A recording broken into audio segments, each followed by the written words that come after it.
যেহেতু কুরবানি একেবারে আমাদের সন্নিকটে, সো এই কুরবানি নিয়ে আমাদের মধ্যে অনেক ধরনের প্রশ্ন রয়েছে। খুব বেশি যে প্রশ্নটি করা হয়েছে সেটি হচ্ছে জানতে চাওয়া হয়েছে 7 ভাগে কুরবানি করা যাবে কিনা। এই ধরনের প্রশ্ন কিন্তু আমরা আগে শুনতাম না।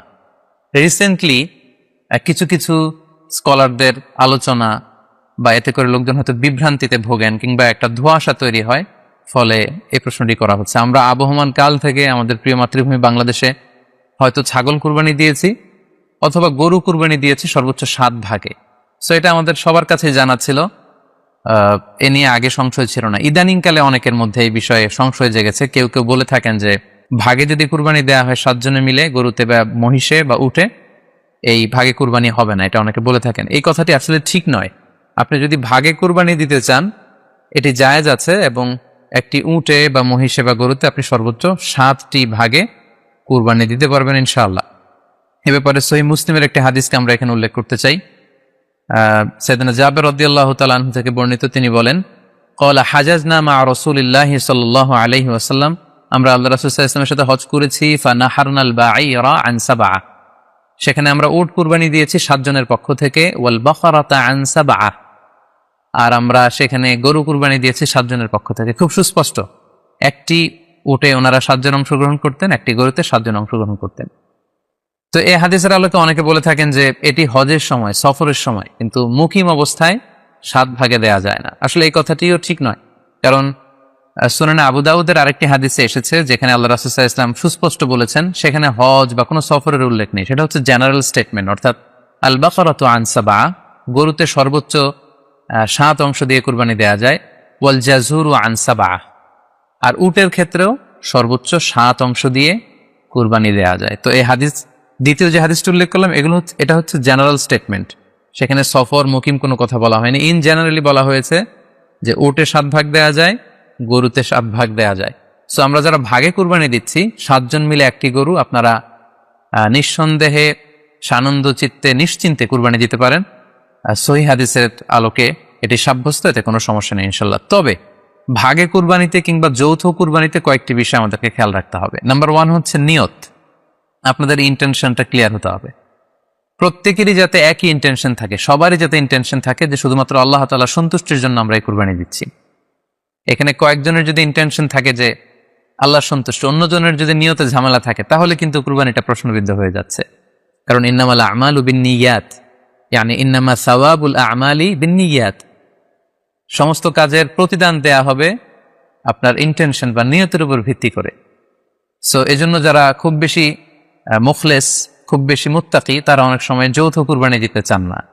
সামর্থ্য না থাকলে ছোট একটা ছাগল দিয়ে তারা একাকী কুরবানি দিতে চান। The safe, he want to be in the safer side. কারণ যৌথ কুরবানি দিতে দিতে যে কার মনে কি চিন্তা, কার মনে কি নিয়ত, আমরা কিন্তু কিছু জানি না। সো যদি যৌথ কুরবানি দেন, কুরবানির আগে সবাইকে এটা কনসার্ন করে দেয়, রিমাইন্ডার দেয়া যে ভাই আমাদের এই কুরবানিটা হবে শুধুমাত্র কেবলমাত্র আল্লাহ তাআলা সন্তুষ্টির জন্য, অন্য কোনো নিয়ত যেন না থাকে, তাহলে কিন্তু আমাদের কুরবানি বরবাদ হয়ে যাবে। এটা হচ্ছে প্রথম কনসার্ন। 2 নম্বর কনসার্ন হচ্ছে হালাল উপার্জন দিয়ে কুরবানি হতে হবে। যৌথ কুরবানিতে কেউ কেউ যদি এমন থাকে যাদের উপার্জন হালাল না, সেই কুরবানি কিন্তু আল্লাহ তাআলার দরবারে কবুল হবে না। সো এটা খুব গুরুত্বপূর্ণ একটা বিষয়। আরেকটা হচ্ছে লৌকিকতা। লৌকিকতা যদি থাকে তাহলেও কুরবানি কবুল হবে না।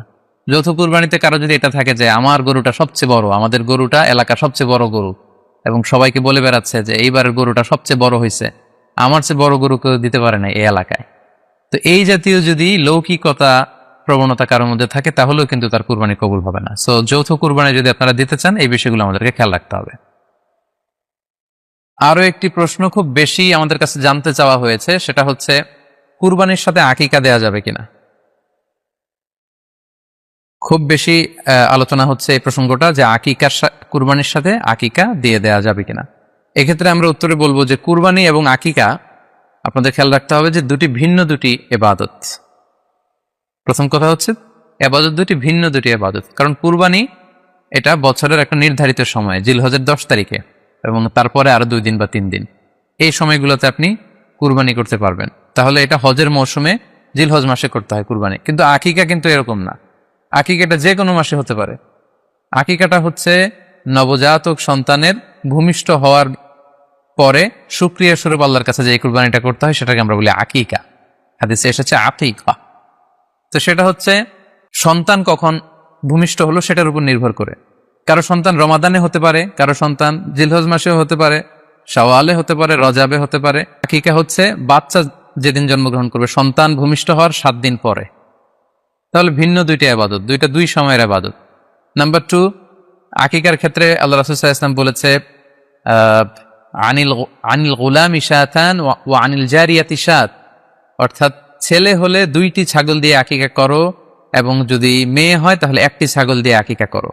তো সেক্ষেত্রে কুরবানিতে কিন্তু এরকম বিধান নেই। কুরবানিতে কিন্তু 1টি ছাগল দিয়ে আপনি কুরবানি করলে কুরবানি হয়ে যাচ্ছে, সেখানে 2টি ছাগল দেওয়া লাগবে এমন কোনো কথা নেই। তো এভাবে আমরা বুঝতে পারতেছি, খুবই স্পষ্টত কমন সেন্স খাটালেও আমরা বুঝতে পারতেছি, এবং আল্লাহ রাসূল সাল্লাল্লাহু আলাইহি ওয়াসাল্লামের ভাষ্যগুলো অনুসারে আমরা বুঝতে পারছি দুইটা 2 ধরনের ইবাদত। যদিও এই 2 ইবাদতে কিছুটা মিল আছে, কিন্তু দুইটা 2 সময়ের ইবাদত, দুইটা আলাদা, দুটি উপলক্ষ, দুইটার আলাদা নির্ধারিত সময় রয়েছে। যেমন আকিকার ক্ষেত্রে সুন্নাহ হচ্ছে বাচ্চা যেদিন জন্মগ্রহণ করবে তার 7ম দিন শেষে 7 দিন পরে আপনি আকিকা করবেন। আল্লাহ রাসূল সাল্লাল্লাহু আলাইহি ওয়াসাল্লাম বলেছেন, কুল্লু গুলামিন মুরতাহানুন বিআকিকাতিহি তুযবাহু আনহু ইয়াওমা সাবিহি, প্রত্যেক সন্তানের আকিকা দিতে হয় তার 7ম দিনে। ওয়া ইউহলাকু ওয়া ইউসাম্মা, এবং 7ম দিনে মাথার চুল ফেলে দিতে হয়, তার সুন্দর একটি নাম রাখতে হয়। তাহলে আকিকার বিধান হচ্ছে সম্মানিত সুধী সন্তান জন্মগ্রহণ করার 7 দিন পরে। আমরা বুঝতে পারলাম আল্লাহ রাসূল সাল্লাল্লাহু আলাইহি ওয়াসাল্লামের ভাষ্য অনুযায়ী, কথা অনুযায়ী, কওল অনুযায়ী। এবার যদি আমরা আল্লাহ রাসূল সাল্লাল্লাহু আলাইহি ওয়াসাল্লামের আমল দেখি, ওনার ব্যক্তিগত আমল কি ছিল, সেক্ষেত্রে আমরা সহিহ ইবনে হিব্বানের একটি হাদিস উল্লেখ করব, যেটিকে ইবনে হাজার আল আসকালানী উনি ওনার ফাথুল বারীতে সহিহ হিসেবে উল্লেখ করেছেন। আয়েশা রাদিয়াল্লাহু তাআলা আনহার বর্ণনা, তিনি বলেন যে আক্কা রাসূলুল্লাহ সাল্লাল্লাহু আলাইহি ওয়াসাল্লাম আনিল হাসানি ওয়াল হুসাইনি ইয়াউমা সাবিঈ ওয়া সাম্মাহুমা। আল্লাহ রাসূল সাল্লাল্লাহু আলাইহি ওয়াসাল্লাম নিজে ওনার দৌহিত্র অর্থাৎ ওনার নাতি হাসান এবং হুসাইনের আকিকা নিজে করেছেন 7ম দিনে, এবং 7ম দিনে তাদের নাম রেখেছেন। একজনের নাম রেখেছেন হাসান, আরেকজনের নাম হুসাইন। অর্থাৎ হাসান রাদিয়াল্লাহু আগে জন্মগ্রহণ করেছিলেন, ওনার চেয়ে ছোট ছিল হোসেন, উনি পরে জন্মগ্রহণ করেছেন। তো ওনাদের জন্মের পরে 7 দিন পরে আল্লাহ রাসূল সাল্লাল্লাহু আলাইহি ওয়াসাল্লাম ওনাদের আকিকা দিয়েছিলেন, এবং 7ম দিনে উনি আকিকাও দিয়েছেন এবং তাদের নামও রেখেছেন।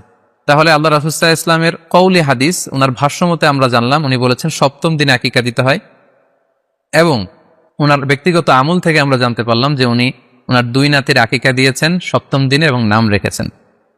তাহলে এ থেকে আমরা সুস্পষ্ট বুঝতে পারি যে আকিকা দিতে হয় সন্তান জন্মগ্রহণ করার 7 দিন পর, 7ম দিনে। যদিও তবারানীতে আরেকটি হাদিস এসেছে যেখানে বলা হয়েছে যে আকিকা 7ম দিনেও দেয়া যায়, 14তম দিনে দেয়া যায়, 21তম দিনে দেয়া যায়। যদি 7ম দিনে কেউ দিতে না পারে কোনো কারণে, তাহলে 14তম দিন, না পারলে 21তম দিন। তাহলে সুস্পষ্টভাবে উল্লেখ আছে যে আকিকার সময়সীমা 7ম দিনের কথা আমাদেরকে বলা হয়েছে। তো সেক্ষেত্রে আপনার সন্তান জন্মগ্রহণ করলে আপনি শুকরিয়া স্বরূপ কুরবানি করবেন, আত্মীয় স্বজনকে খাওয়াবেন, আকিকার গোশত নিজেরাও খাবেন। তো এটা যদি আপনি কুরবানির জন্য রেখে দেন, তাহলে তো সন্তান দুনিয়াতে আসার এই আনন্দটা থাকে না। একজন যখন সন্তান পায়, সে কেমন যেন আকাশের চাঁদ হাতে পায়। তো তখন তার 7 দিনের মধ্যে যে আনন্দটা থাকে, ওই দিন তার নাম রাখা হবে, আত্মীয় স্বজনরা আসবে, বাচ্চাকে দেখবে, দোয়া করবে, তখন আকিকা করে গোশত নিজে খাবেন, আত্মীয়দের খাওয়াবেন, পাড়া প্রতিবেশীদেরকে দিবেন। এটা হচ্ছে সন্তান ভূমিষ্ঠ হওয়ার উপলক্ষকে কেন্দ্র করে এই আকিকা। সো এটাকে কুরবানির সাথে মিক্স আপ করার কোনোই প্রয়োজন নেই, এবং এক্ষেত্রে সুস্পষ্ট গাইডলাইন হচ্ছে যে 7ম দিনে আকিকাটা দিতে হয়। সো আমরা যেন 7ম দিনে আকিকাটা দেই। তবে হ্যাঁ, এখন প্রশ্ন হচ্ছে 7ম দিনে কেউ দিতে পারেননি, 14তম দিনেও দিতে পারেননি, 21তম দিনেও দিতে পারেননি, হাতে টাকা ছিল না, সামহাও কোনো কারণে মিস করেছেন, তখন আপনি যখন সুযোগ হয় তখন করে দেন। ওই প্রেক্ষাপটে আপনি যদি কুরবানির সময়ও আকিকা দিয়ে দিতে চান, এটা আদায় হয়ে যাবে ইনশাল্লাহ। আশা করা যায় আদায় হয়ে যাবে, এবং এটা জায়েজ আছে। তবে এটা সুন্নাহ নয়। সুন্নাহ হচ্ছে 7ম দিনে আকিকা দেওয়া। পাশাপাশি গরু দিয়ে, মহিষ দিয়ে, উট দিয়ে আকিকা দেওয়াও কিন্তু সুন্নাহ নয়। আকিকা দেয়া সুন্নাহ হচ্ছে ছাগল দিয়ে। সুন্নাহসম্মত হচ্ছে আকিকা 7ম দিনে দেয়া এবং ছাগল দিয়ে দেয়া। ছেলের ক্ষেত্রে 2টি ছাগল, মেয়ের ক্ষেত্রে 1টি ছাগল। আশা করি কুরবানির সাথে আকিকার প্রসঙ্গটি আপনাদের কাছে ক্লিয়ার হয়েছে। সম্মানিত শুধু এবার আমরা শুনবো আরো একটি মোস্ট আস্কড কোশ্চেন, কুরবানি না দিয়ে কুরবানির টাকা দান করে দিলে ওই সওয়াব পাওয়া যাবে কিনা। এই প্রশ্নগুলো কিন্তু আমরা আগে শুনতাম না। রিসেন্ট সময়ে, গত কয়েক বছর আগে আমরা খেয়াল করেছি যে তারকা জগতের কিছু লোক বা নাটক সিনেমা জগতের কিছু লোক এরকম ঘোষণা দিয়েছে যে আমরা টাকা বন্যার্থ লোকদেরকে দিয়ে দিলাম, আমরা কুরবানি দেব না। তো ওনাদেরকে আল্লাহ এত টাকা দিয়েছেন, ওনারা বন্যার্থ লোকদেরকেও সহায়তা করতে পারেন, আবার কুরবানিও করতে পারেন। সো একটা দিয়ে আরেকটা হবে না। আপনি যদি টাকা দান করে দেন এটা সাদাকার সওয়াব হবে, কিন্তু কুরবানির সওয়াব কিন্তু আপনি পাবেন না। আল্লাহ রাসূল সাল্লাল্লাহু আলাইহি ওয়াসাল্লাম বলেছেন, কুরবানি করলে যেই প্রাণীটার কুরবানি করা হলো ওই প্রাণী তার শিং নিয়ে, তার গায়ের পশম নিয়ে, পায়ের খুরগুলো নিয়ে কিয়ামতের ময়দানে দাঁড়াবে। সো এই সওয়াব থেকে কিন্তু আপনি বঞ্চিত হয়ে গেলেন। তাই এ ব্যাপারে সুস্পষ্ট কথা হচ্ছে, আপনি যদি কুরবানির টাকা দান করে দেন, দানের সওয়াব হবে কিন্তু কুরবানির সওয়াব হবে না, এবং কুরবানির এই ওয়াজিব বিধানটিও কিন্তু আদায় হবে না। আপনার উদ্দেশ্য ভালো, কিন্তু আপনার পদ্ধতিতে সমস্যা। আপনার উদ্দেশ্য হচ্ছে যে বন্যা দুর্গত মানুষ, সাতক্ষীরাতে বা আশেপাশের জেলাগুলোতে বন্যায় মানুষ না খেয়ে মারা যাচ্ছে, আমি টাকাগুলো দান করে দেই, তাহলে বেশি তারা উপকৃত হবে। আমি বলবো যে আপনার যদি সামর্থ্য থাকে সেক্ষেত্রে আপনি বন্যার্ত লোকদেরকে দানও করেন, পাশাপাশি কুরবানিও করেন, দুইটা দুই জিনিস। অথবা আপনি যদি শুধু কুরবানি করতে চান সেটাও আপনি করতে পারেন। আপনি কুরবানি করবেন, এতে করে কিন্তু আপনি যে দান করতে চান আপনার এই পারপাসটাও কিন্তু সার্ভ হবে। কিন্তু কুরবানির টাকা দান করে দিলে কখনো কুরবানি আদায় হবে না। আপনি যদি কুরবানি করেন এক্ষেত্রেও কিন্তু দরিদ্র জনগোষ্ঠীর বিশাল স্বার্থ এখানে আছে, কারণ বছরের একটা দীর্ঘ সময় ধরে এই সুবিধাবঞ্চিত মানুষগুলো কিন্তু আমিষের অভাবে তারা ভোগে, পুষ্টিহীনতায় ভোগে। তারা এমনও অনেক ফ্যামিলি আছে বছরে শুধু এই কুরবানির সময় এই মৌসুমটাতে তারা কিছু গোশত খেতে পারে।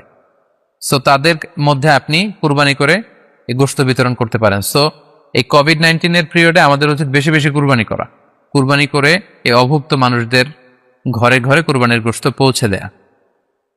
তাহলে আপনি কুরবানির মাধ্যমে কিন্তু এই গোশত বিতরণ করে তাদের সহায়তা করতে পারলেন।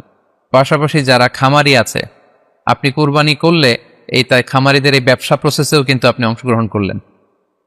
আপনি তাদের ব্যবসাতে, আল্লাহ তাআলা সুদকে হারাম করেছেন, ব্যবসাকে হালাল করেছেন, তাহলে ব্যবসার মতো একটা চমৎকার কাজেও আপনি সহায়তা করলেন কুরবানির মধ্য দিয়ে। আরও একটা গুরুত্বপূর্ণ বিষয় হচ্ছে, আমাদের গ্রাম বাংলায় কিন্তু আমাদের অনেক গরিব লোকজন আছে বা মা বোনেরা আছে যারা সারা বছর ব্যাপী ছাগল পালে এই আশায় যে কুরবানির সময় ছাগলটাকে বিক্রি করবে, অথবা গরু পালে। গ্রামগঞ্জে অনেক পরিবার আছে যে বছর শেষে কুরবানির সময় আসলে তারা এটা ভালো দামে বিক্রি করবে এবং সেই টাকা দিয়ে সারা বছর চলবে। সো আপনি যদি কুরবানি করেন তাহলে ওই প্রান্তিক জনগোষ্ঠীকেও কিন্তু সহায়তা করা হল। পাশাপাশি কুরবানির এই সময়গুলোতে হাজার হাজার কসাইদের একটা জীবিকার ব্যবস্থা হয়। তারা গরু জবাই করে, চামড়া খোলে, গোশত কাটে। তো এই কুরবানির দিনগুলোতে কিন্তু হাজার হাজার কসাইদের হালাল জীবিকার একটা ব্যবস্থা হয়। কসাইরা কিন্তু কোটিপতি হয় না। সো আপনি এই কুরবানির প্রসেসটাকে যদি আরো বেশি প্রমোট করেন তাহলে এই কসাইদেরও কিন্তু একটা রিজিকের ব্যবস্থা হচ্ছে।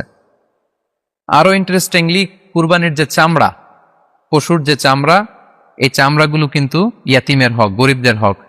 সো আপনি কুরবানির চামড়া বিক্রি যদি করে দেন, চামড়া চাইলে আপনি ব্যবহার করতে পারেন, অথবা বিক্রি করলে এটা কিন্তু ইয়াতিমখানাতে, মাদ্রাসাগুলোতে, অভাবী মানুষদেরকে এই দামটা কিন্তু দিয়ে দিতে হয়। ফলে কুরবানির এই চামড়া থেকে কিন্তু মাদ্রাসাগুলো বা ইয়াতিম ছাত্রছাত্রীরা উপকৃত হচ্ছে। তাহলে এখানে অনেক বিষয় জড়িত। যদিও বর্তমান সময়ে চামড়া শিল্প ধ্বংস করার একটা বিশাল পায়তারা চলছে, চামড়ার দাম পড়ে যাচ্ছে। তো আমরা যদি কুরবানি না দেই আমাদের চামড়া শিল্প হুমকির মুখে পড়বে। এবং এই যে হাজার হাজার মাদ্রাসা এবং এতিমখানা আছে যাদের একটা বড় ইনকামের বা আয়ের উৎস হচ্ছে কুরবানির সময় এই চামড়ার টাকা। সো মানে with all this discussion it seems that through sacrifice you can contribute more. আপনি যদি কুরবানি করেন এবং এটা যদি বেশি বেশি করেন তাহলে আপনি যে চাচ্ছেন অসহায় মানুষদেরকে সহায়তা করতে, এটা আরো বেশি বেশি করা হলো, বেশি বেশি করা হলো। তাদেরকে গোশত বিতরণ করে আপনি সহায়তা করলেন, খামারিদেরকে ব্যবসার ক্ষেত্রে সহযোগিতা করলেন, গ্রামের যে নারীরা ছাগল পাললো, গরু পাললো তাদের সহায়তা করলেন, কসাইদের হালাল জীবিকার জন্য সহযোগিতা করলেন, মাদ্রাসার ইয়াতিম ছাত্রদেরকে আপনি সহায়তা করলেন। সো আমি বলবো যে কখনো এই ভুল সিদ্ধান্ত নেবেন না যে কুরবানির টাকা আমি দান করে দেবো। না, আপনি কুরবানি করবেন, এতে আপনার কুরবানির ওয়াজিবও আদায় হবে, গরিবদেরকে সহযোগিতাও করা হবে। সেক্ষেত্রে যদি আপনি স্বাস্থ্য ঝুঁকি মনে করেন সেক্ষেত্রে আপনি সরাসরি হাটে যেতে না চাইলে অনলাইনে গরু ক্রয় করতে পারেন। আরো একটি সহজ পদ্ধতি আছে, সেটা হচ্ছে যারা শহুরে জীবনযাপন করছেন, শহরে আছেন, তারা চাইলে কিন্তু আপনার গ্রামের আত্মীয় স্বজনদের কাছে আপনার টাকা পাঠিয়ে দিয়ে কুরবানি আদায় করতে পারেন। টাকা পাঠিয়ে দিলে তারা আপনার পক্ষ থেকে ছাগল বা গরু কিনে কুরবানি করে তারা গোশত খেয়ে উপকৃত হলো, আশেপাশের গরিব আত্মীয় স্বজনদের মধ্যে বিতরণ করে এই কুরবানির প্রক্রিয়াটা আদায় হলো। এটাও খুব সহজে কিন্তু করা যেতে পারে। আর কুরবানির ক্ষেত্রে প্রতিনিধিত্ব জায়েজ আছে। অন বিহাফ অফ ইউ অন্য কেউ আপনার পক্ষ থেকে কুরবানি করতে পারবে, আপনি টাকা দিয়ে দিলেই হলো। আর যারা হাটে যে নিজে দেখে শুনে গরু ছাগল কিনে এনে নিজে কুরবানি করে সব ব্যবস্থাপনা করতে পারবেন, আয়োজন করতে পারবেন, সেটা সবচাইতে ভালো। সেটা তো নূরুন আলা নূর, এটা নিয়ে কোনো কথা নেই। আশা করি কুরবানির টাকা দিয়ে দিলে কুরবানি আদায় হবে কিনা এই ব্যাপারটিও আপনারা বুঝতে পেরেছেন। এবার আমরা আসি, আরেকটি প্রশ্ন আমাদের কাছে খুব বেশি এসেছে, সেটা হচ্ছে কুরবানির পশু অনলাইনে ক্রয় করা যাবে কিনা। খুবই রেলেভেন্ট একটি কোশ্চেন, যেহেতু এখন অনেকেই হাটে যেতে চাচ্ছেন না, অনলাইনে আমরা অনেক কেনাকাটা করি, ফলে অনলাইনে কুরবানির পশুটা ক্রয় করা যাবে কিনা এটা হচ্ছে প্রশ্ন। এক্ষেত্রে উত্তর হচ্ছে যে অন্যান্য জিনিস আপনি যেমনি অনলাইনে ক্রয় করেন সেগুলো যেমনি জায়েজ, অনুরূপভাবে অনলাইনে কুরবানির পশুও ক্রয় করা জায়েজ। বিভিন্ন ডেইরি ফার্ম আছে, অ্যাগ্রো ফার্ম আছে এবং বিভিন্ন গরু ছাগলের খামার আছে, তারা কিন্তু আমি দেখলাম যে তারা গরুর অ্যাড দিচ্ছে, গরুর ভিডিও সেখানে আপলোড করে দিচ্ছে, সেখানে তাদের ক্লায়েন্টরা সেটা দেখে তারা গরু ক্রয় করছে। যে এটা জায়েজ আছে ইনশাল্লাহ। আপনারা যদি স্বাস্থ্য ঝুঁকির কারণে গরুর হাটকে অ্যাভয়েড করতে চান, ওখানে যেতে না চান, আপনারা চাইলে অনলাইনে পশু ক্রয় করতে পারবেন। তবে সেক্ষেত্রে দুটি জিনিস আপনাকে নিশ্চিত হতে হবে, দুইটা জিনিস আপনাকে অনলাইনে পশু ক্রয় করার ক্ষেত্রে নিশ্চিত হতে হবে। প্রথম বিষয় হচ্ছে পশুটা দৈহিকভাবে ত্রুটিমুক্ত কিনা এটা নিশ্চিত হতে হবে, অর্থাৎ পশুর বিস্তারিত অঙ্গ প্রত্যঙ্গের বর্ণনা আপনার জানা থাকা চাই। পশুটা সুস্থ আছে কিনা, বাহ্যিকভাবে সমস্ত ত্রুটিমুক্ত কিনা এটা জানতে হবে। 2 নম্বর হচ্ছে পশুর বয়স সম্পর্কে আপনার জানতে হবে, কারণ যে কোনো বয়সের পশু দিয়ে কুরবানি করা যায় না, এটার একটা নির্ধারিত বয়স সীমা দেওয়া আছে শরিয়াতে, সেটা আপনাকে মেনটেন করতে হবে। প্রথম হচ্ছে সালিমাতুন মিনাল উয়ুবিজ যাহিরা, বাহ্যিক ত্রুটিমুক্ত হওয়া। যে কোনো পশু দিয়ে কিন্তু, অসুস্থ পশু দিয়ে কুরবানি করলে কিন্তু কুরবানি হবে না। এক্ষেত্রে আমরা সুনানে নাসাইর একটি হাদিস উল্লেখ করব, হাদিসটি সহিহ, বারা ইবনে আযিব রাদিয়াল্লাহু তাআলা আনহু বর্ণনা করেছেন। আল্লাহ রাসূল সাল্লাল্লাহু আলাইহি ওয়াসাল্লাম বলেছেন, লা ইয়াজুজু মিনাদ দাহায়া আল আওরাউল বাইয়িনু আওরুহা, এমন পশু দিয়ে কুরবানি হবে না যে এই পশুটা সুস্পষ্টভাবে অন্ধ, অন্ধ কানা কোনো পশু দিয়ে কুরবানি হবে না। ওয়াল আরজাউল বাইয়িনু আরাজুহা, খোড়া, কুরবানি যেখানে করা হবে ওই জায়গা পর্যন্ত হেঁটে যেতে পারছে না, মাঠ থেকে বাড়িতে আনা যাচ্ছে না, এরকম খোড়া প্রাণী দিয়ে কুরবানি করা যাবে না। ওয়াল মারিদাতুল বাইয়িনু মারাদুহা, খুব বেশি অসুস্থ, খুবই দুর্বল অসুস্থ প্রাণী দিয়ে কুরবানি করা যাবে না। ওয়াল আজফা উল্লাতি লা তুনকি, এবং এমন এমন বয়স্ক বৃদ্ধ প্রাণী যে অতি বয়সের ভারে এটা নুজ্জ হয়ে গিয়েছে এবং এর হাড্ডির ভেতরে যে মজ্জা শুকিয়ে গিয়েছে, এরকম প্রাণী দিয়েও কিন্তু কুরবানি করা যাবে না। তাহলে সুনানে নাসাইয়ের এই সহিহ হাদিসটির মধ্য দিয়ে আমরা বুঝতে পারলাম যে অন্ধ প্রাণী দিয়ে কুরবানি করা যায় না, খোড়া প্রাণী দিয়ে করা যায় না, খুবই দুর্বল প্রাণী দিয়ে এবং খুব বয়স হয়েছে এরকম প্রাণী দিয়ে কিন্তু কুরবানি করা যাবে না। তারপর আমরা সুনানে তিরমিজির আরেকটি হাদিস এখানে উল্লেখ করব। এই হাদিসটিও হাসান পর্যায়ের হাদিস। বর্ণনাকারী হচ্ছেন আলী রাদিয়াল্লাহু তাআলা আনহু। তিনি বলেন, নাহা রাসূলুল্লাহ সাল্লাল্লাহু আলাইহি সাল্লাম আইয়ুদহা বিআ'দাবিল করনি ওয়াল উযুন, অর্থাৎ আল্লাহ রাসূল সাল্লাল্লাহু আলাইহি ওয়াসাল্লাম শিং ভাঙা এবং কান কাটা এরকম প্রাণী দিয়ে কুরবানি করতে নিষেধ করেছেন। অর্থাৎ ব্রোকেন হর্নস অ্যান্ড ইয়ার্স, কোনো পশুর যদি শিং দুটো ভাঙা থাকে অথবা কান কাটা থাকে এরকম প্রাণী দিয়ে কুরবানি করলে কুরবানি আদায় হবে না। পশুর কানের ব্যাপারে আরো সুস্পষ্ট হাদিস এসেছে সুনানে তিরমিজিতে, এটিও হাসান পর্যায়ের হাদিস। বর্ণনাকারী সাইয়েদনা আলী রাদিয়াল্লাহু তাআলা আনহু, তিনি বলেন যে নাহা রাসূলুল্লাহ সাল্লাল্লাহু আলাইহি ওয়াসাল্লাম আইয়ুদহা বিমুকাবালাহ আও মুদাবারাহ আও শারকা আও খারকা আও জাদআ, অর্থাৎ আল্লাহ রাসূল সাল্লাল্লাহু আলাইহি ওয়াসাল্লাম মুকাবালা মানে এমন প্রাণী যে প্রাণীর কানের সামনের অংশ কাটা, এরকম প্রাণী দিয়ে কুরবানি করা যাবে না। আও মুদাবারা, এমন প্রাণী যে প্রাণীর কানের পেছনের অংশ কাটা, সেটা দিয়ে কুরবানি করা যাবে না। আও শারকা, অথবা কানের মাঝখানে কাটা, দুই দিক ঝুলে আছে, করা যাবে না। আও খারকা, অথবা কানের ভেতরে ছিদ্র, পশুর কানে যদি ছিদ্র থাকে, কেটে যে ছিদ্র হয়ে গিয়েছে, ড্রিলড হয়ে গিয়েছে, সেই প্রাণী দিয়ে কুরবানি করা যাবে না। আও জাদাহা, অথবা নাক কাটা, এরকম প্রাণী দিয়ে কুরবানি করা যাবে না। তাহলে আল্লাহ রাসূল সাল্লাল্লাহু আলাইহি ওয়াসাল্লামের ভাষ্যমতে এই প্রাণীগুলো দিয়ে কুরবানি করা যাবে না। ফলে আপনি অনলাইনে যদি পশু ক্রয় করতে চান, আপনার যে পশুটা ক্রয় করবেন এটা বাহ্যিকভাবে সুস্থ আছে কিনা, অঙ্গ প্রত্যঙ্গের বিস্তারিত বর্ণনা ভিডিওতে আপনাকে ক্রস চেক করে এবং বাড়িতে আনার পরে সেটাকে দেখে এই পারচেজটা আপনাকে নিশ্চিত করতে হবে। 2 নাম্বার খেয়াল রাখবার বিষয় হচ্ছে পশুর বয়স। কুরবানির পশুর একটা নির্ধারিত বয়স সীমা আছে, সেক্ষেত্রে উটের জন্য 5 বছর হওয়া লাগবে কমপক্ষে, গরু বা মহিষের ক্ষেত্রে কমপক্ষে 2 বছর হতে হবে এবং ছাগলের ক্ষেত্রে কমপক্ষে 1 বছর হতে হবে। আবার বলছি, উট 5 বছর, গরু 2 বছর এবং ছাগল 1 বছর।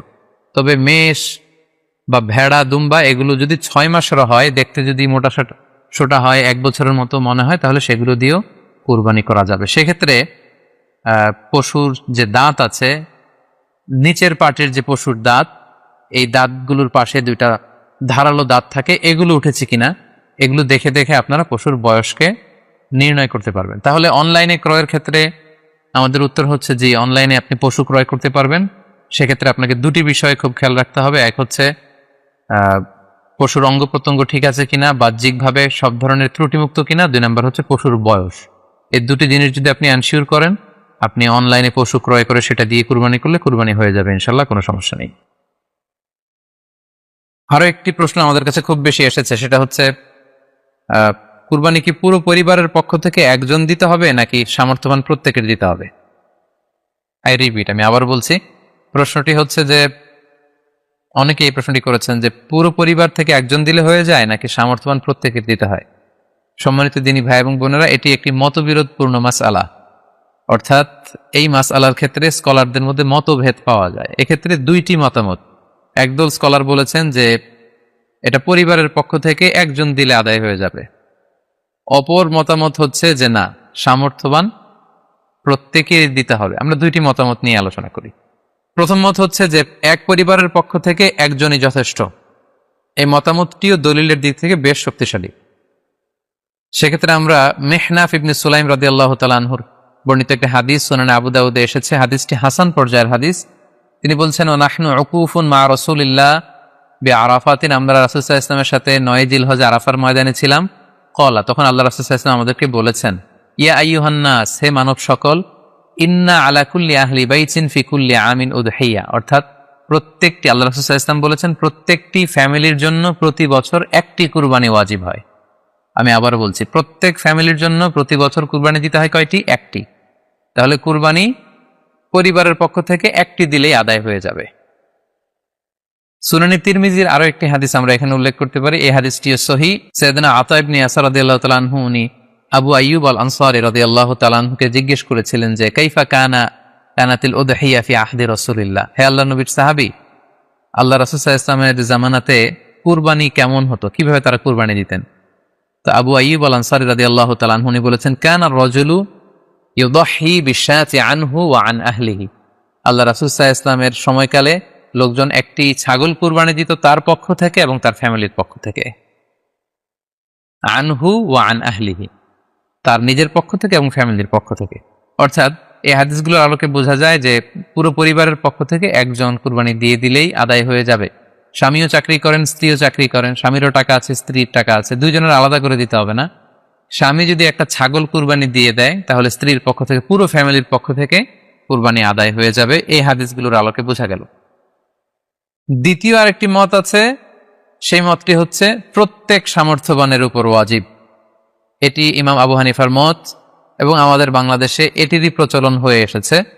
আমরা এই মতামতটিকেই বেশি আমরা শুনে থাকি সব জায়গায়, যে যারাই সামর্থ্যবান প্রত্যেকের আলাদাভাবে দিতে হয়। স্বামী সামর্থ্যবান হলে স্বামীর দিতে হবে, স্ত্রী সামর্থ্যবান হলে স্ত্রীকে দিতে হবে, ছেলেরা হলে ছেলের দিতে হবে। এটা প্রত্যেকের আলাদাভাবে ইন্ডিভিজুয়ালি দিতে হয়। এবং সেক্ষেত্রে ওনারা দলিল দিচ্ছেন সুনান ইবনে মাজার একটি হাদিস, হাদিসটি সহিহ, যেখানে আল্লাহ রাসূল সাল্লাল্লাহু আলাইহি ওয়াসাল্লাম বলেছেন, মান কানা লাহু সাআ, যার সামর্থ্য আছে কিন্তু ওয়ালাম ইউদহি, সামর্থ্য থাকার পরেও সে কুরবানি দেয় না, ফালা ইয়াকরাবান্না মুসাল্লানা, সেজন্য ঈদুল আজহার দিন আমার ঈদগাহে না আসে নামাজ পড়তে। আল্লাহ রাসূল সাল্লাল্লাহু আলাইহি ওয়াসাল্লাম হুঁশিয়ারি বাণী ঘোষণা করেছেন, ধমক দিয়েছেন যে সামর্থ্য থাকার পরেও যে কুরবানি দেয় না সেজন্য আমার ঈদগাহে না আসে। এই হাদিসের আলোকে ওনারা বলেছেন মান কানা লাহু সাআ, যার সামর্থ্য আছে। ওনারা বলছেন যে এটা ইন জেনারেল, ব্যাপক, যারই সামর্থ্য আছে তাকেই দিতে হবে। সো এখানে বাস্তবতা হচ্ছে দুই পক্ষেরই খুব ভ্যালিড দলিল আছে। আর কোনো মাসালার ক্ষেত্রে যখন মতবিরোধ থাকে, দুই পক্ষেরই দলিল থাকে, সেক্ষেত্রে বাড়াবাড়ি করাটা অনুচিত। বরং এটা হচ্ছে ইসলামের সৌন্দর্য, এখানে প্রশস্ততা রয়েছে। সো যারা মনে করে যে ফ্যামিলির পক্ষ থেকে একজন কুরবানি দিলেই আদায় হয়ে যাবে, তাদেরও দলিল আছে, তাদেরকে সেটা করতে দেওয়া উচিত। তবে আমরা এটাকেই সাজেস্ট করি যে প্রত্যেক সামর্থ্যবানের উপর কুরবানি দেওয়া উচিত।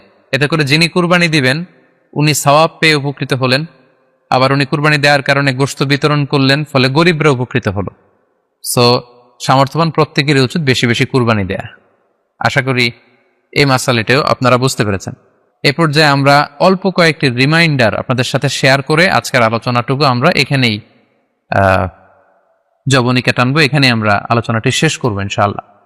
প্রথম যে রিমাইন্ডারটি আপনাদের সাথে আমি শেয়ার করতে চাই সেটি হচ্ছে, সম্মানিত সুধী, আমরা অনেকেই বাজার থেকে পশু আনার সময় বা কুরবানি করার সময় পশুর সাথে অনেক বেশি অমানবিক আচরণ করি।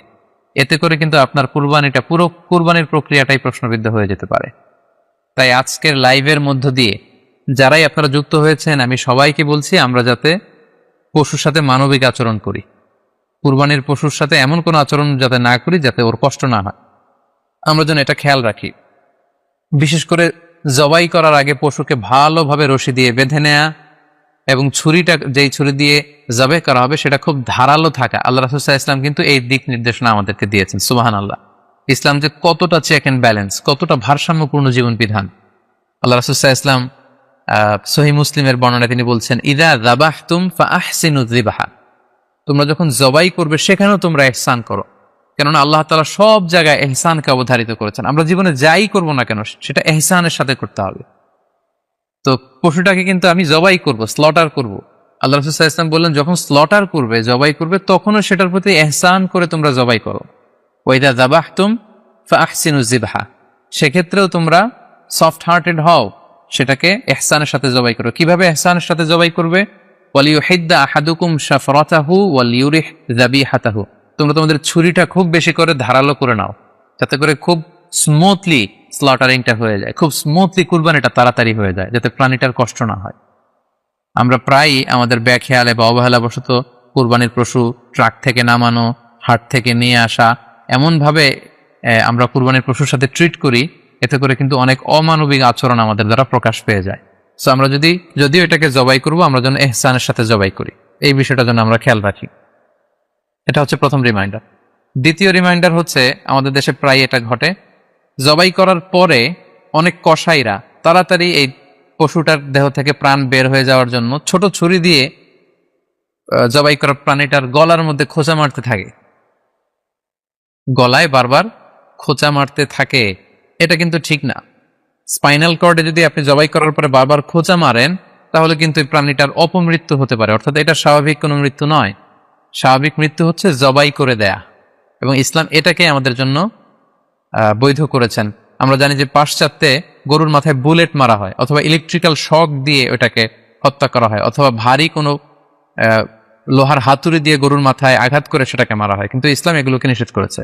ইসলামের বিধান হচ্ছে স্লটারিং করা, আপনি জবাই করে দিবেন। সেক্ষেত্রে আমার মনে হয় 10 থেকে 15 মিনিট যদি আমরা একটু ওয়েট করি, গরুর দেহ থেকে সবগুলো রক্ত কিন্তু বের হয়ে যাবে, ফলে এটার গোশতটা উপাদেয় হবে আমাদের জন্য। কিন্তু আমরা যদি তাড়াহুড়ো করে, বিশেষ করে অনেক কসাই ভাইরা রুহটা যাতে তাড়াতাড়ি বের হয়ে যায়, প্রাণটা যাতে তাড়াতাড়ি বের হয়ে যায়, জবাইয়ের পরে আবার ছোট ছুরি দিয়ে স্পাইনাল কর্ডে খোঁচা মারতে থাকে, এটা কিন্তু ঠিক না। এতে করে যেটা হয়, এটা স্বাভাবিক মৃত্যু হয় না, বরং অপমৃত্যু হয়ে থাকে।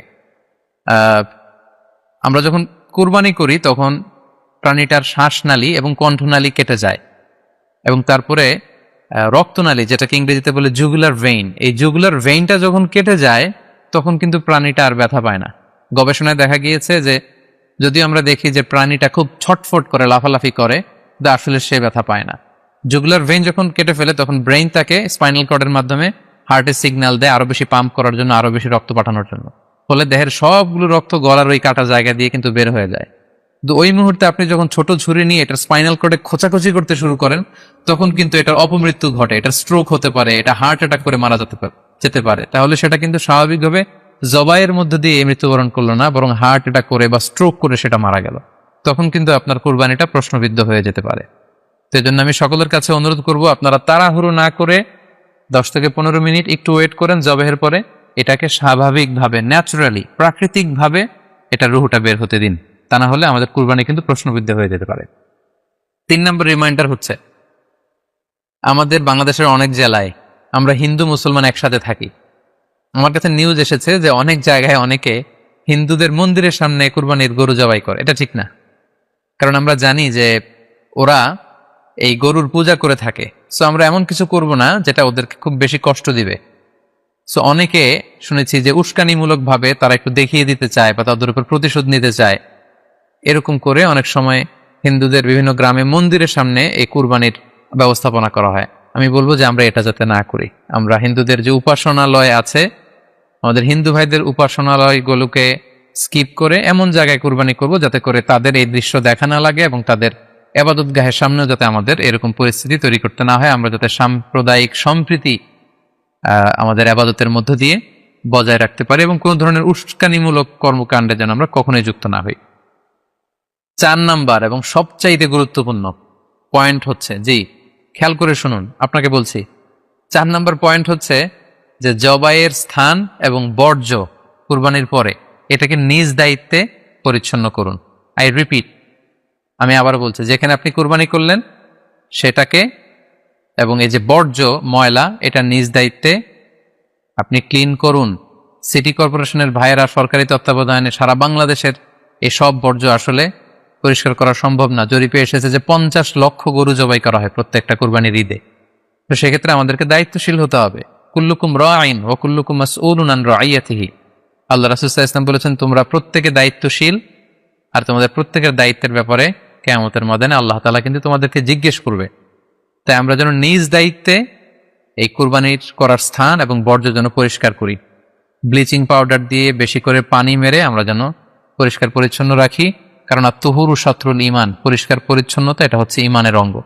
এই বিষয়টা জানে আমরা খুব গুরুত্বের সাথে নেই এবং নিজ নিজ কুরবানি আমরা যেখানে দিলাম সেই জায়গাটা যেন আমরা পরিষ্কার করি। বিশেষ করে বিভিন্ন সংস্থা যারা অনেক অনেক কুরবানি করবেন, ভলান্টিয়ারলি বিভিন্ন কুরবানি করে কুরবানির গোশত বিতরণ করবেন, আপনারা এরকম ভলান্টিয়ারলি ক্লিনলিনেস ক্যাম্পেইন করতে হবে যাতে কোনো ধরনের রক্ত, ময়লা, বর্জ্য, আবর্জনা না থাকে। এই ব্যাপারটাকে যেন আমরা খেয়াল রাখি। সর্বশেষ হচ্ছে, অনেকে জিজ্ঞেস করেন যে ফ্রিজে রাখা যাবে কিনা। জি, কুরবানির গোশত ফ্রিজে রাখা যাবে। ইবনে আব্বাস রাদিয়াল্লাহু তাআলা আনহুর মত অনুযায়ী 3 ভাগ করা উত্তম, তবে এটা আবশ্যক নয়। আপনি 1 ভাগ নিজে খাবেন, 1 ভাগ আত্মীয় স্বজন প্রতিবেশীদের দিবেন, আরেক ভাগ গরিব দুঃখীদের মাঝে বন্টন করে দিবেন। এটা উত্তম, কিন্তু এটা আবশ্যক নয়। পুরো গোশত যদি আপনার লেগে যায় আপনি ভোগ করতে পারেন, আর যদি আপনার কাছে অতিরিক্ত গোশত থাকে এটা আপনি আত্মীয়দের দান করুন, গরিব আত্মীয়দের আপনি উপহার দিন, গরিব মিসকিনদের, সুবিধা বঞ্চিত মানুষদেরকে আপনি এগুলো দান করুন।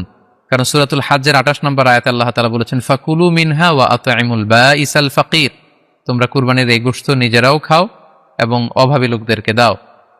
এবং সহিহ বুখারীতে আল্লাহ রাসূল সাল্লাল্লাহু আলাইহি ওয়াসাল্লামের একটি বর্ণনা, আল্লাহ রাসূল সাল্লাল্লাহু আলাইহি ওয়াসাল্লাম বলেছেন, কুলু ওয়া আত'ইমু ওয়াদাখিরু, অর্থাৎ কুরবানির গোশত তোমরা খাও, ওয়া আত'ইমু মানে অন্যদের খাওয়াও, ওয়াদাখিরু এবং তোমরা এটাকে প্রিজার্ভ করে রাখো বা জমা করেও রাখতে পারো। অর্থাৎ আপনি চাইলে ফ্রিজে রাখতে পারবেন, আপনি পরবর্তীতে খেতে চাচ্ছেন আপনি রাখতে পারবেন ইনশাআল্লাহ।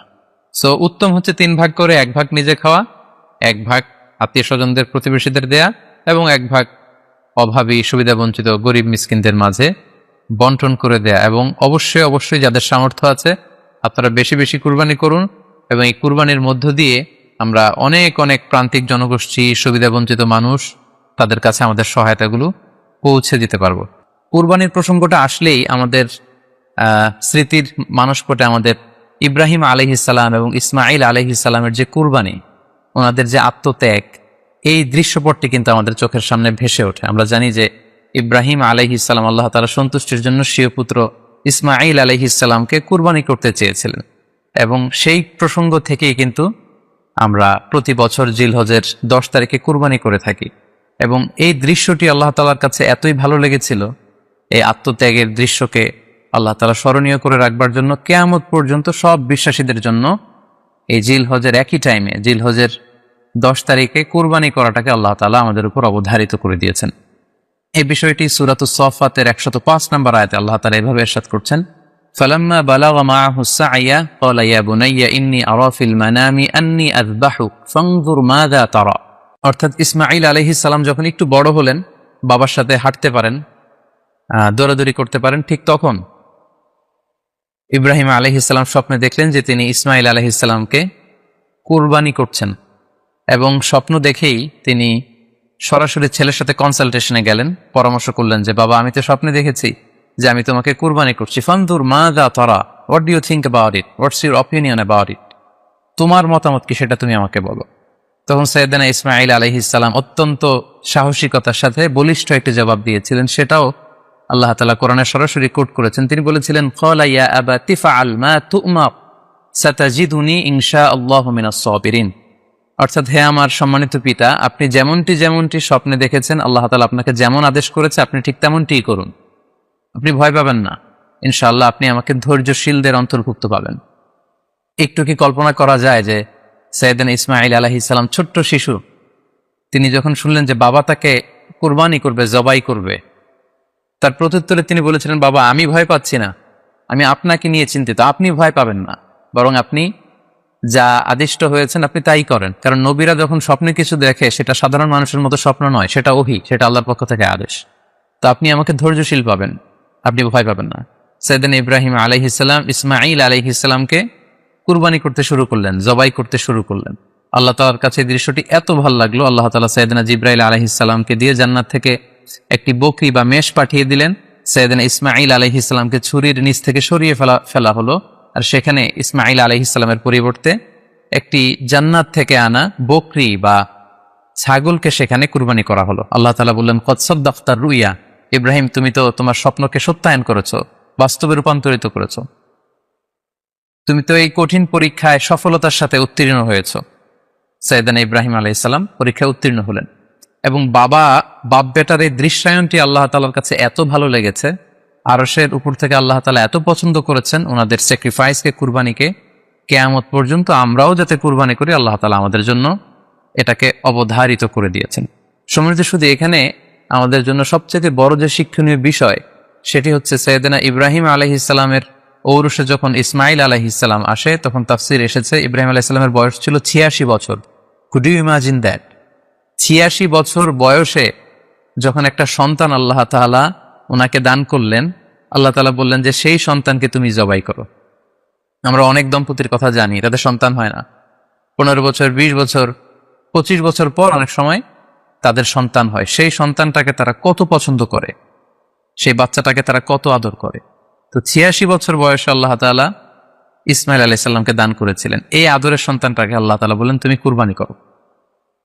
কারণ এই বয়স্ক অবস্থায় যখন ইব্রাহিম আলাইহিস সালাম ইসমাঈল আলাইহিস সালামকে পেয়েছিলেন তখন তিনি হৃদয়টাকে উজাড় করে দিয়ে নিজের ছেলেটাকে ভালোবাসতে শুরু করলেন এবং হৃদয়ের ভালোবাসার জায়গাটার মধ্যে যে সিংহাসন, সেই সিংহাসনে তিনি ইসমাঈলকে বসিয়েছিলেন।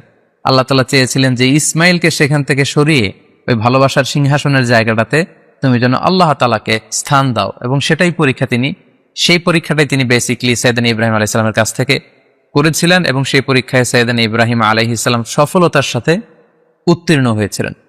অর্থাৎ আল্লাহ চেয়েছিলেন যে তোমার হৃদয়ের ভালোবাসার সবচাইতে বড় জায়গাটা হচ্ছে ইসমাঈলের, তোমার পুরো হৃদয়টা জুড়ে আছে ইসমাঈল।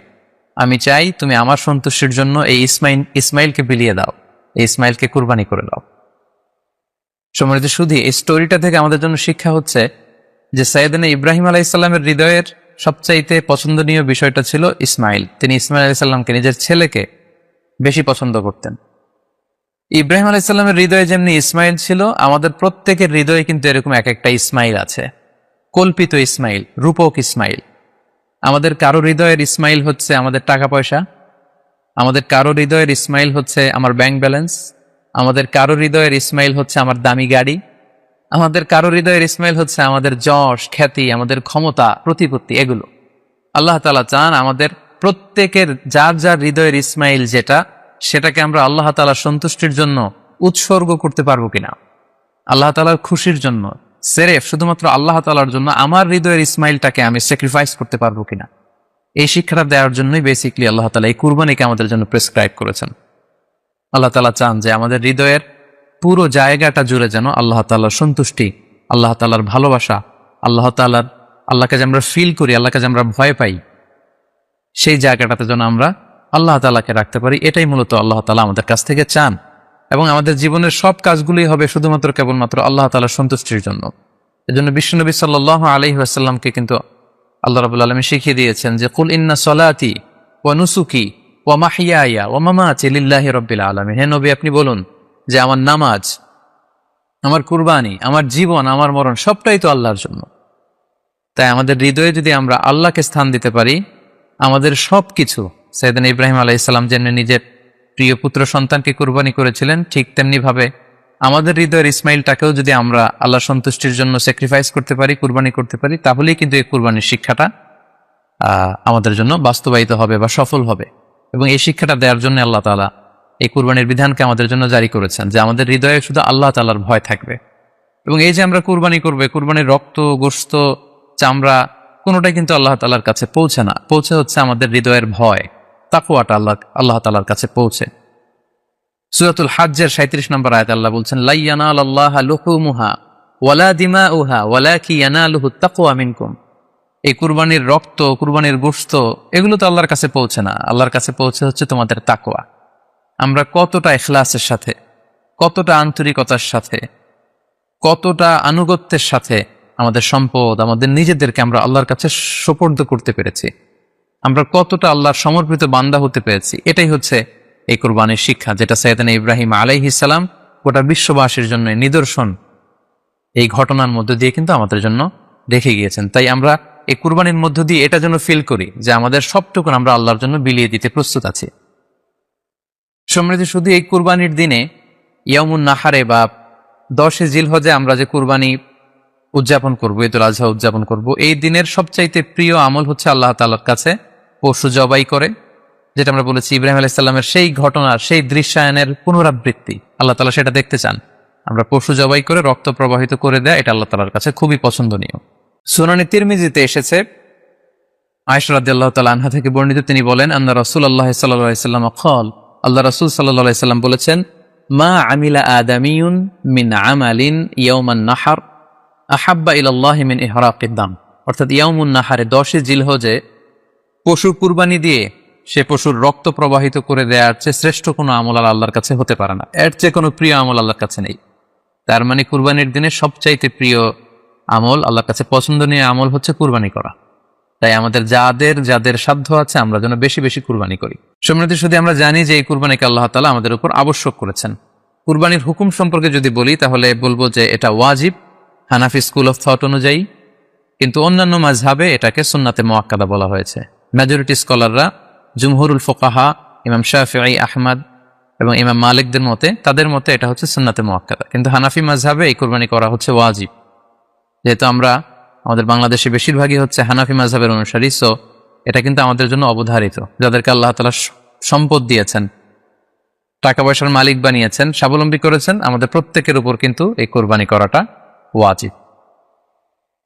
সম্মানিত সুধী, আপনাদের সবাইকে আবারও শুকরিয়া জানাই, আপনাদের সবাইকে আবারও আন্তরিক শুভেচ্ছা এবং অভিনন্দন। আমরা কামনা করি যে আল্লাহ তাআলার কাছে আমরা ফরিয়াদ করি জিলহজ মাসের প্রথম 10 দিনের যে বারাকা, রাহমা, আমরা যেন নফল ইবাদত করে করে বেশি বেশি তাকবীর তাহলিল দিয়ে এই দিনগুলো যেন মুখরিত রাখতে পারি, বেশি বেশি নফল ইবাদত করতে পারি, নফল রোজা রাখতে পারি। বিশেষ করে অবশ্যই আরাফার দিনের রোজা যাতে আমরা মিস না করি। গোটা মুসলিম উম্মার জন্য আমরা দোয়া করি যে এই ঈদুল আজহার উৎসব যাতে আমরা ভাব গাম্ভীর্যের সাথে ইবাদতের মধ্য দিয়ে, আনন্দ উৎসবের মধ্য দিয়ে পালন করতে পারি। আপনাদের সবার জন্য আমি দোয়া করছি, আমি নিজেও আপনাদের সবার কাছে দোয়া চাই।